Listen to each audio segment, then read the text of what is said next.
Marraine Maximi, bonjour, soyez la bienvenue au pôle 22 bis, le lieu qui héberge notre association L'air de rien. Donc, bienvenue à l'interview Corne de Gazette. Sans plus attendre, je vais passer la parole à Tarek, qui va vous faire un petit billet d'humour.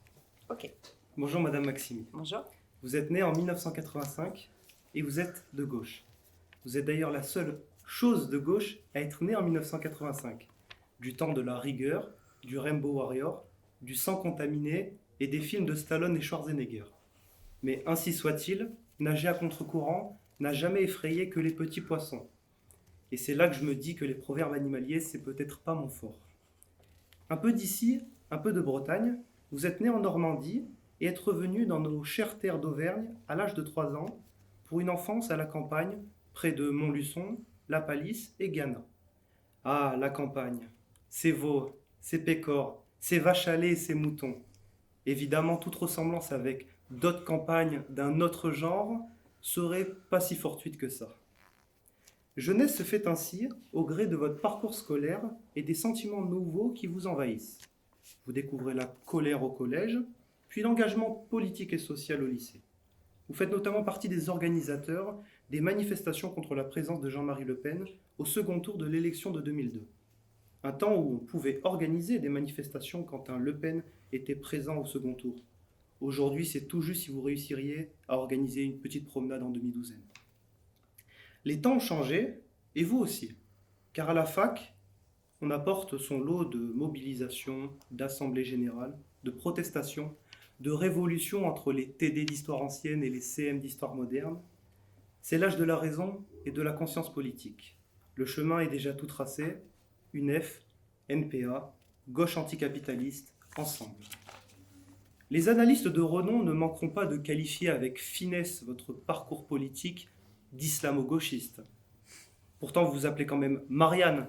Je ne vois pas ce que vous auriez pu faire de mieux, à part peut-être revêtir un bonnet phrygien, et là encore un couvre-chef sur les cheveux, ça aurait été tendancieux. Aux élections municipales de 2014, vous êtes 4e sur la liste de feu Monsieur Lafont, et faites votre entrée au conseil municipal. Pour 6 ans de débats et d'opposition, à coups de justice sociale, d'écologie, d'alimentation locale ou encore de gratuité des transports. En 2020, devenu tête de liste de la gauche extrême, vous briguez le mandat suprême local, mais un second tour ne suffira pas à devancer les mastodontes de la commune, bien ancrés et forts de leur alliance. Mais depuis, les rapports de force nationaux ont bien changé. Les roses sont devenues rouges, les violettes sont bleu marine, et entre les deux, une plante jaune qui semble prendre plaisir à s'attaquer aux racines de tout ce qui l'entoure. Et c'est là que je me dis que les métaphores sur la flore, c'est tout de même un peu mieux. Vous voilà candidate à la députation sous les couleurs de NUPC, NUPES, NUPES. On va appeler ça les Avengers de gauche, si vous me permettez. Du haut de vos idées, utopiques ou atypiques, l'avenir le dira et les électeurs aussi. Aurons-nous un Mélenchon à Matignon, Olivier Faure, ministre du Renouvellement Productif, Yannick Jadot, ministre des Verts de Rage, Clémentine Autain à l'égalité entre les femmes et le reste, Lionel Jospin au ministère des Vieilles Confitures, ou encore Manuel Valls au ministère du Recyclage. Une petite question d'introduction un peu plus sérieuse. Cette gauche plurielle 2.0, qu'apportera-t-elle dans l'hémicycle ? Bien, vous avez bossé, hein. Ouais. Alors, qu'est-ce que cette gauche plurielle va apporter ? Moi, j'attends de voir, justement, parce qu'on n'y est pas encore. En tout cas, dans une campagne, elle apporte beaucoup d'espoir. Et ça, moi, je le ressens dans la campagne qu'on est en train de mener ici, dans la première circonscription. Mais c'est un peu les retours qu'on a partout en France. C'est que ça faisait bien longtemps que la jeunesse, que plusieurs générations attendaient, justement, d'avoir un peu d'espoir dans la politique. Et déjà, ça, moi, je trouve que c'est déjà une première victoire. C'est que depuis très longtemps, on n'avait pas eu ce moment de se dire ben ouais, en fait, on peut changer les choses. Oui, on a une chance là d'améliorer nos vies, de faire barrage justement, mais concrètement, pas juste sur un deuxième tour d'élection, mais dès le début, avec un programme complètement différent au libéralisme, mais aussi à cette extrême droite qui est en embuscade au taquet quand même pour justement prendre ce pouvoir. Donc moi, déjà, en tout cas, gauche plurielle, c'est un mot qui est connoté, hein, qui a une histoire. En tout cas, ce rassemblement, cette union qu'on a créée apporte déjà beaucoup d'espoir et c'est déjà une première victoire pour moi. Très bien. Ben, merci pour votre réaction. Et ben, sans plus attendre, on va recevoir Wassil et Aïda qui vont nous parler justement de discrimination Parcoursup et économie sociale. Bonsoir Madame Maximi. Alors, je voudrais parler sur un phénomène qui n'est pas du tout récent, mais malheureusement qui est de plus en plus visible, qui est la lutte contre les discriminations. Je voudrais savoir quelles mesures vous proposez pour lutter contre les discriminations, que ce soit dans le monde du travail ou dans la société tout simplement. Alors ça, c'est une vaste question, parce que je pense qu'il y a plusieurs niveaux de réponse. En politique, il y a à la fois comment on peut mettre des mesures, des lois pour améliorer la vie des gens, alors justement lutter contre les discriminations, donc il peut y avoir des dispositifs de loi, mais il y a aussi comment on arrive à faire évoluer les mentalités. Et ça, c'est un travail de fond, mais c'est aussi un travail qu'il faut mener au quotidien. Et moi, ce que je veux dire sur la question des discriminations, c'est que une société qui discrimine, c'est une société qui va pas bien parce qu'il y a justement des inégalités. Et si on règle la question des inégalités sociales, on règle aussi beaucoup de choses du côté des discriminations. L'extrême droite, le racisme, les discriminations de toute façon diverses et variées, elles viennent justement des inégalités. Quand on est pauvre et qu'on en est à nous dire que c'est à cause du voisin qui est étranger qu'on est pauvre, on nourrit ce climat-là. On explique aux gens qu'en fait, c'est pas à cause justement d'un système qui fait qu'on est pauvre, c'est à cause de celui qui est arrivé après toi, c'est celui qui a pas de travail, qui serait responsable de ta situation ou de ce qui va pas dans ce pays. Et donc, l'extrême droite se construit sur la pauvreté, sur les inégalités sociales, sur la misère en fait qui est aussi présente dans notre pays. Et déjà, si on règle la question des inégalités sociales, on règle déjà beaucoup de choses au niveau des prises que peut avoir l'extrême droite pour construire son discours qui discrimine et qui met en concurrence les individus d'où qu'ils viennent. Et ensuite, on peut avoir des dispositifs. Moi, je parle par exemple, il y en a une qui est très symbolique, qui est assez ancienne, hein, cette question, c'est ce que peuvent vivre les personnes racisées vis-à-vis de la police, notamment les contrôles au faciès, qui est une vieille histoire quand même, ça ne date pas des dernières années, mais c'est quelque chose qui existe, qui est une violence symbolique mais quotidienne pour les personnes qui subissent ces contrôles au faciès. Et il y a par exemple des dispositifs qui existent dans d'autres pays, comme les récépissés, pour dire en fait qu'on ne peut pas contrôler 4 fois la même personne dans la journée et la police n'a pas le droit de le faire. Et donc on pourrait contraindre effectivement par des dispositifs les forces de police de donner un premier récépissé une fois qu'il y a un contrôle, parce que ça peut arriver un contrôle de police, enfin moi ça m'arrive jamais, mais je sais à qui ça arrive régulièrement, et de faire en sorte que justement on mette fin à ces contrôles qui sont quotidiens, récurrents, et mais qui empêchent en fait une partie de la population de vivre normalement et de pouvoir se déplacer tranquillement et de faire sa vie en fait. Donc moi je vois vraiment deux façons de lutter. J'ai pris un exemple très concret, celui par rapport au contrôle au faciès, mais moi je suis très attachée aussi à la question de comment on fait évoluer les mentalités. Comment on montre par l'exemple aussi de comment on peut vivre ensemble. Par exemple, comment on accueille dans notre pays. La politique d'accueil et la politique migratoire, qui est une politique aujourd'hui qui est raciste et qui permet aussi de dire aux gens, regardez, le danger, c'est ceux qui arrivent, alors qu'en fait, aujourd'hui, ce qui fait qu'on ne va pas très bien dans ce pays, c'est qu'on ne partage pas les richesses. Et les richesses, il y en a. Et en fait, si on partageait mieux les richesses, d'une part, on accueillerait bien mieux celles et ceux qui arrivent et celles et ceux qui vivaient ici avant. Et donc, il y a vraiment tout un problème structurel à régler pour lutter contre les discriminations. D'accord, merci beaucoup.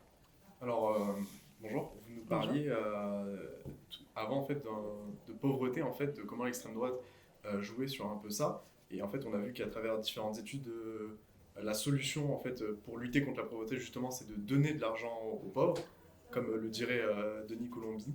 Alors, du coup, qu'est-ce que vous proposez au niveau mesure, au niveau amélioration de l'aide sociale pour lutter justement contre ça, ce qui favorise aussi d'ailleurs l'exclusion de certaines communautés très discriminées, comme vous avez pu le dire. Alors là, pareil, il y a plein de niveaux différents, mais déjà, quand on parle pauvreté, on parle souvent de minima sociaux qui sont aujourd'hui tous en dessous du seuil de pauvreté, ce qui est déjà un vrai scandale dans un pays aussi riche que le nôtre. C'est-à-dire que quand on parle du RSA, le RSA, le seuil de pauvreté en France, c'est 1 063 €. Le RSA, il se situe entre 400, 500, ça dépend de la situation. Mais comment peut-on vivre aujourd'hui dans un pays où le prix, la consommation est aussi élevée, avec aussi peu d'argent? Donc nous, par exemple, dans le programme qu'on porte, c'est comment on fait en sorte déjà que plus personne ne vive en dessous du seuil de pauvreté par des minima sociaux qui seraient rehaussés à hauteur de 1 063 €. Mais il y a la pauvreté, c'est aussi des gens qui travaillent. En fait, c'est aussi le phénomène dont on parle peu, c'est qu'il y a des travailleurs très pauvres aujourd'hui, parce que là, on a précarisé le marché de l'emploi, qu'on a des contrats précaires, qu'on a des contrats très flexibles, c'était très à la mode, la flexibilisation de l'emploi. Nous, on veut, par le droit du travail aussi, sécuriser l'emploi, sécuriser les salaires et les augmenter. C'est pour ça qu'on parle de l'augmentation du SMIC à 1 500 €, parce que ça permet aussi après de faire levier sur l'ensemble des salaires. Et le fait de pouvoir avoir un emploi aussi, une première réponse justement à la lutte contre la pauvreté. Et on a des propositions sur le partage du temps de travail qui est aussi presque philosophique, c'est-à-dire comment on peut travailler moins mais mieux pour travailler toutes et tous. Et ça, c'est un vrai enjeu de société. Du travail, on peut en créer. C'est les emplois qui nous manquent en fait aujourd'hui. Et si on partage justement ces emplois, ce temps de travail, si on réduit notre temps de travail, on peut faire en sorte que d'autres puissent travailler aussi. Donc c'est comment on partage. Comme les richesses, on peut partager aussi ce temps de travail. Et ensuite, sur la lutte contre la pauvreté en général, c'est ce que je disais tout à l'heure, c'est comment on partage les richesses. Aujourd'hui, il y a des gens qui vont très très bien dans ce pays, qui vont vraiment très très bien, notamment depuis la crise Covid. Les grandes fortunes ont réussi à s'enrichir. On a des gouvernements qui font des cadeaux aux plus riches, suppression de l'ISF, des niches fiscales. Et à côté de ça, on va aller dire aux pauvres, ceux qui n'ont pas de travail, de dire qu'il faut travailler pour avoir des aides. Alors c'est complètement absurde. Et donc il faut inverser aussi ces rapports de domination et faire en sorte que celles et ceux qui vivent bien, qui ont bien réussi leur vie, mais quand je parle de ça, c'est pas juste des gens qui ont leur petite maison, c'est les très grandes fortunes de ce pays. Comment, par l'impôt, on prend cet argent aussi, on le partage et on le redistribue, mais pas que dans les salaires, pas que dans les minima sociaux, mais aussi dans des services publics qui font aussi solidarité, qui font en sorte qu'on combat les inégalités sur les territoires. Alors vous nous disiez, du coup, est-ce que vous pensez que c'est un rôle, c'est un rôle qui appartient à l'État d'intervenir là-dedans, ou c'est vraiment, on va dire, les grands patrons, les personnes qui gèrent un peu l'économie de manière naturelle, qui ont ce rôle-là, qui ont ces clés pour réussir cela? Si on laisse les grands patrons faire, ils ne vont pas faire beaucoup. Et on le voit bien, ils ne réguleront pas eux-mêmes leur fortune. Alors, ils le font des fois par des biais de fondations, mais c'est aussi pour avoir des exonérations d'impôts. Donc, l'intérêt particulier des grands patrons, des grandes fortunes, ne fait pas intérêt général. Et l'État, lui, justement, est là pour permettre l'intérêt général et le partage des richesses. Donc, en fait, le rôle de l'État est justement de prélever l'impôt, d'avoir des recettes pour justement le redistribuer dans des services, dans des allocations. Et je pense que oui, il faut qu'on remette aussi l'État à ce niveau-là. Et on a des ministres, des présidents qui se relaient et qui pensent que l'État est un obstacle en fait dans la réussite, alors qu'en fait non, l'État peut être le garant justement de plus d'égalité. Je vous remercie. Merci à vous. J'aurais une autre question par rapport à Parcoursup, parce que dans votre programme, vous souhaitez supprimer Parcoursup, et je voudrais savoir quelle serait l'alternative que vous proposeriez. L'alternative, là encore, c'est différents niveaux, mais on a aujourd'hui en France 80% d'une classe d'âge qui a le bac. Le bac, c'était avant justement ce diplôme qui pouvait permettre l'accès à l'université. On n'a pas suivi les effectifs à l'université pour permettre à ces 80% de jeunes de faire le choix de l'étude supérieure. Ce n'est pas une obligation, il y en a qui ne veulent pas continuer après, mais c'est évidemment un droit. Mais pour celles et ceux qui veulent, il faut créer des places à la fac.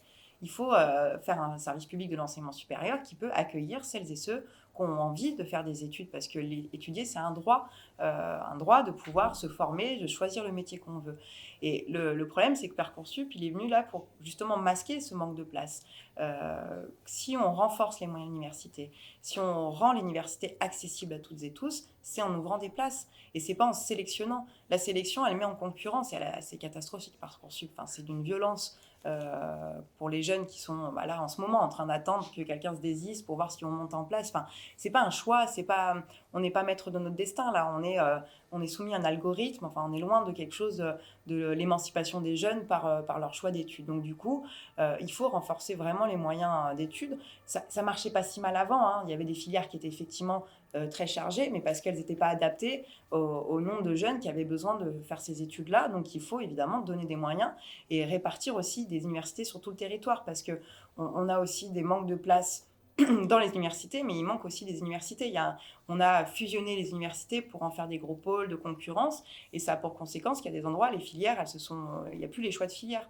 Donc il faut mieux répartir aussi. C'est là aussi le rôle de l'État, c'est qu'il est garant d'une répartition territoriale pour avoir un accès égalitaire sur tout le territoire. Merci à vous. Merci. Hicham va poser des questions sur la recherche. Et l'enseignement supérieur. Donc, deux questions. Alors, ma première question porte sur la... Parce que dans votre programme, vous proposez de verser 1 000 € aux étudiants. Alors, la première question, c'est est-ce que c'est conditionné au revenu des parents? Ouais, c'est valable pour tous les étudiants.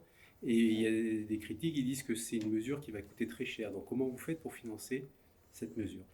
Alors effectivement, on propose 1 063 €, donc la somme qui permet de parler de seuil de pauvreté, d'être au-dessus du seuil de pauvreté. On le propose de manière mensuelle, c'est une allocation mensuelle, dans le cadre des études dans l'enseignement supérieur ou dans l'enseignement professionnel, qui est hyper coûteux. On n'en parle pas souvent de l'enseignement professionnel, mais il y a des stages, des déplacements, et en fait c'est un frein aussi pour plein de jeunes qui n'ont pas les moyens ou les parents n'ont pas leurs moyens. Le système actuel est indexé sur le revenu des parents.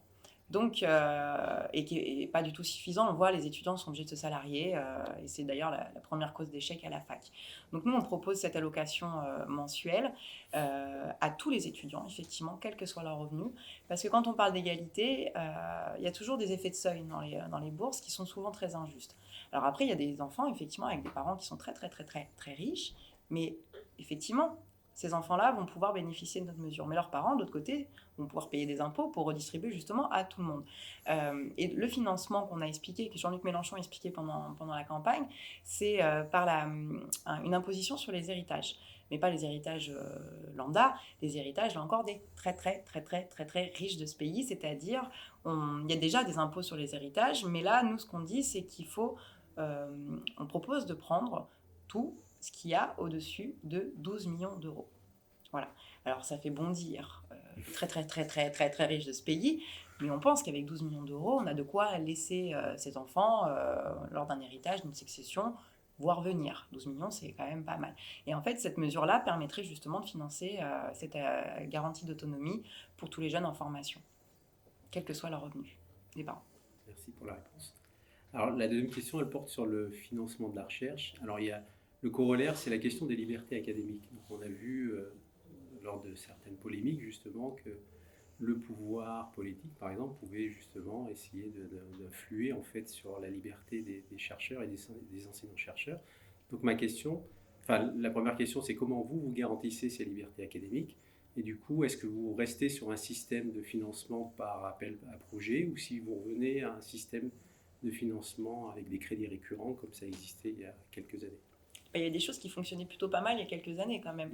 Et justement, la recherche publique a été complètement détruite. Enfin, moi, je pense, alors, je ne suis pas universitaire, mais de ce que j'ai pu observer et voir quand j'étais à la fac, mais pas en recherche, mais il y a eu cette bascule de mise en concurrence avec le privé, mais tout ça par des financements publics. Et on a créé, par exemple, des crédits impôt recherche, des leviers comme ça qui ont eu pour conséquence de favoriser clairement la recherche privée et de déposséder la recherche universitaire publique de financement.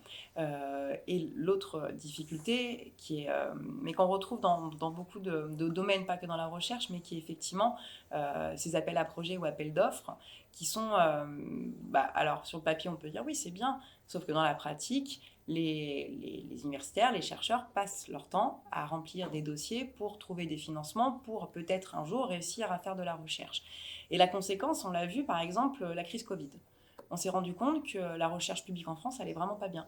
Parce qu'on a été un pays quand même normalement, justement, avec une université qui était forte, avec du savoir, avec des chercheurs de qualité. Et on a été le seul pays qui n'a pas été capable de produire un vaccin. Et qu'on a vu aussi les conséquences que ça a de dépendance vis-à-vis de d'autres pays.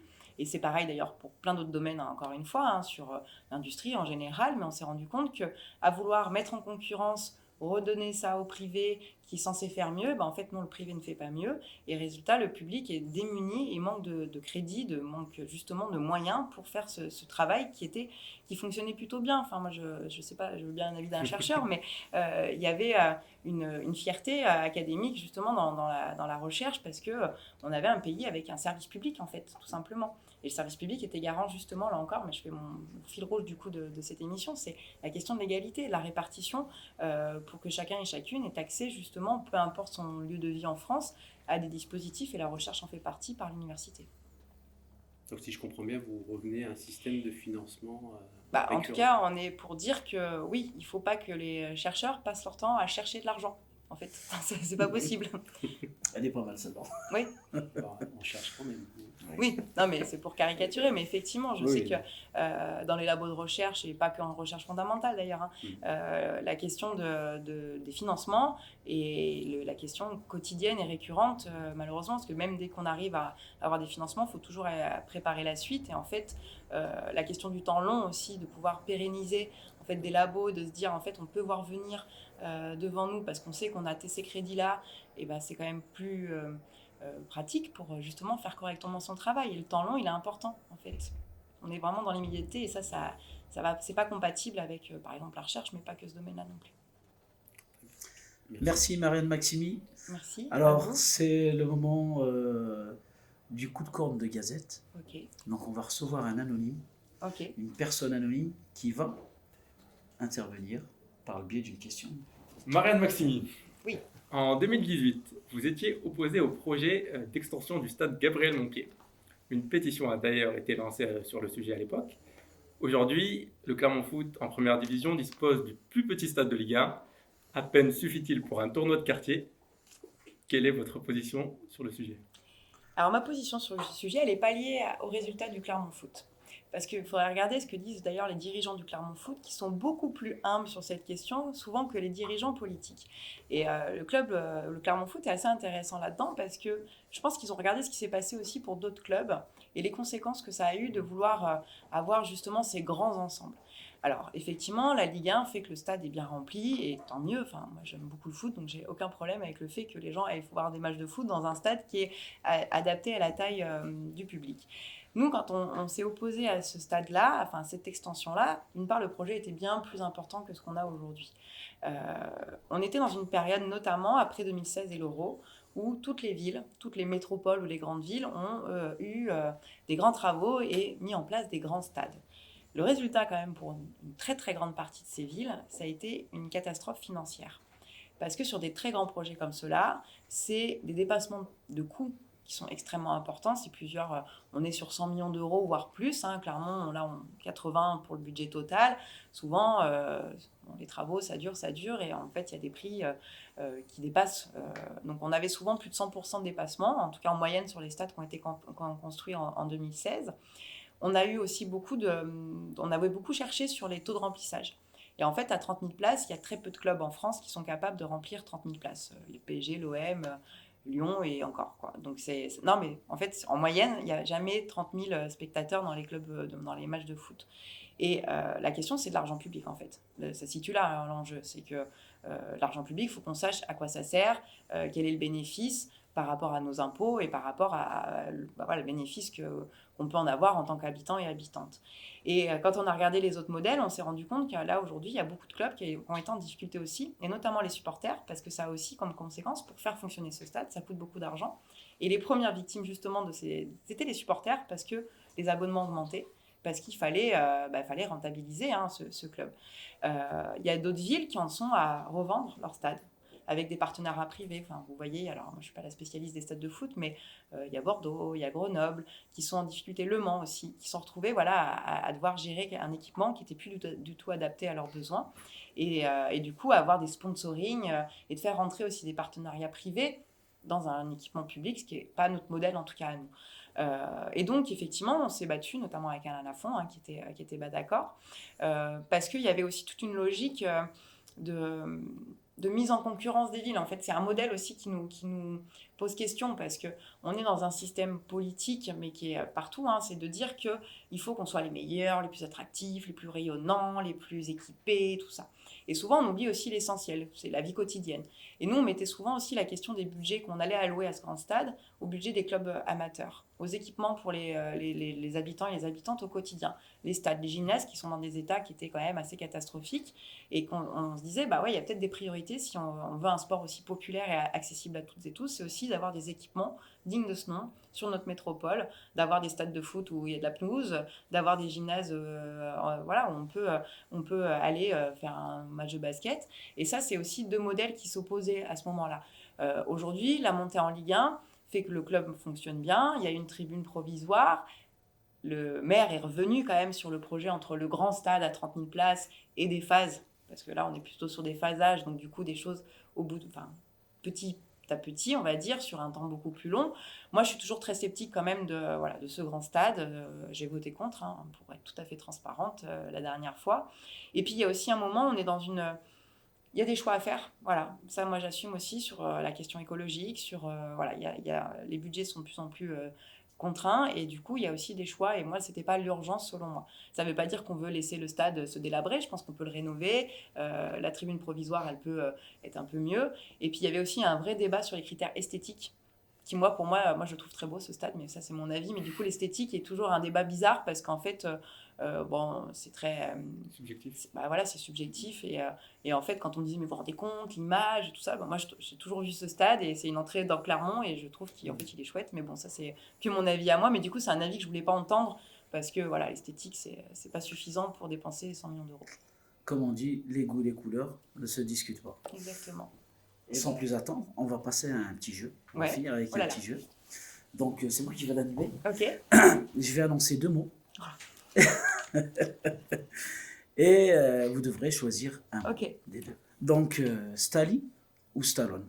C'est dur ça. Ouais. Stallone, moi je suis pas fan non plus, hein. Ouais. Mais je veux dire Stallone quand même. Camus ou Sartre? Oh. En littérature, Sartre. La Bretagne ou l'Auvergne? C'est trop dur.